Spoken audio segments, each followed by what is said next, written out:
Yo guys, Spiderbot here. We're going to be talking about the ray gun today, the staple of zombies weapons, the first wonder weapon we ever got introduced to in World at War, right on Noctur Untoten. Alright, we're going to get this bad boy out of the box, and it isn't only available in the box, but out of the box it comes with 20 rounds loaded, with an additional 8 magazines of 20 rounds each.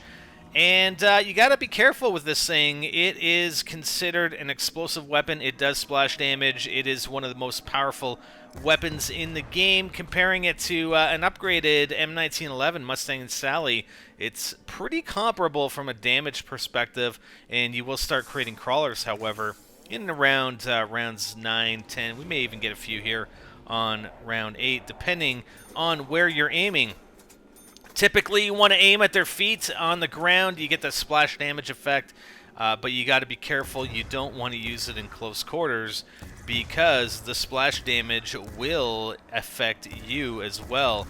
And considering we don't have Flopper PhD available, you got to be careful. Although, what I have found with the ray gun here on Black Ops 2 is that the splash damage doesn't seem to be as high as I've seen it in World at War and Black Ops, and I'll do a little demonstration shortly after this round.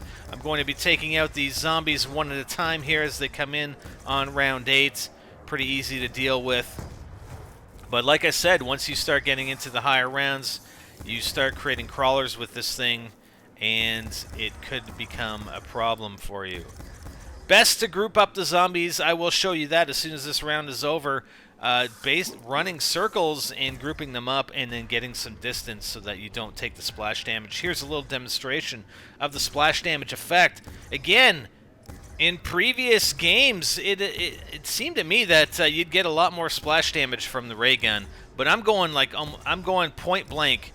It requires me to actually go point blank with a wall before I take damage, and even then it's as if I've only taken one hit from a zombie. That's all the damage that I'm taking. Although when you're running a circle with zombies and you start taking damage, that's when you can get into some serious trouble, because you take a little bit of splash damage with the zombies and then you take a couple of hits and all of a sudden you are downed. So we're just going to round up some zombies and show you what kind of effect here in round 12 the ray gun can have on an entire group of approximately 24 zombies. Is running here in the bar in town. This is survival on town. I believe the ray gun is available on each of the 3 survival maps as well as in transit. Again, only out of the box. No wall weapon ray gun for you. That's only available in custom maps. And there we go. We take out the entire group. Obviously, a little more than one round required to take them all out, but you get the picture. All right, let's upgrade this thing and see what we get. It's going to be the same as we had in World at War and Black Ops. It's going to be Porter's X2 ray gun. There we go. Porter's named after the gentleman at Treyarch, I believe, who actually came up with the concept of the ray gun way back when, before World at War was released. And shooting that laundry door was my tribute to the ridiculous lights that I cannot get. The damage, again, the splash damage is not impacted when you upgrade this weapon. It doesn't actually do any more damage as far as I'm concerned. I mean, my experience has been with the upgraded ray gun is that it doesn't actually do any more damage. The rounds themselves appear red instead of green, which is kind of a cool effect. The gun texture is pretty cool, and you just basically all you're getting is additional rounds in the gun.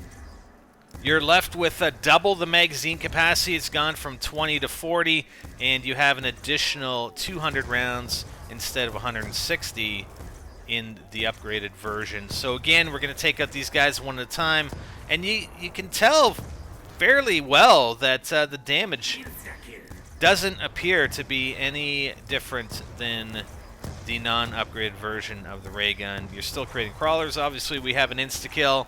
Not going to be creating any crawlers on insta-kill, unfortunately. But we'll take them out one by one, and then we'll do the same thing as we did with the non-upgraded ray gun. We'll get a group of approximately 24 zombies, and we'll go to town on their asses and see how well the upgraded gun does. Still got some, unfortunately, some frame rate issues here in the bar. I don't think those will ever be fixed, unfortunately. Same as what we had in Black Ops, although it took quite a bit longer to get them in Black Ops at the higher rounds.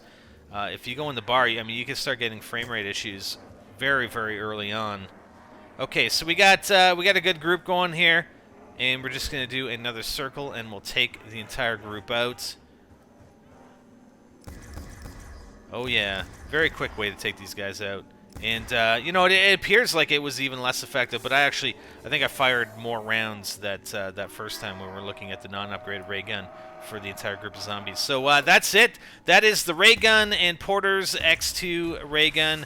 Definitely a viable weapon, although again, for close quarter situations and those of you who are beginners or less than average zombie players, you got to be very, very careful in those close quarter situations because you can easily down yourself.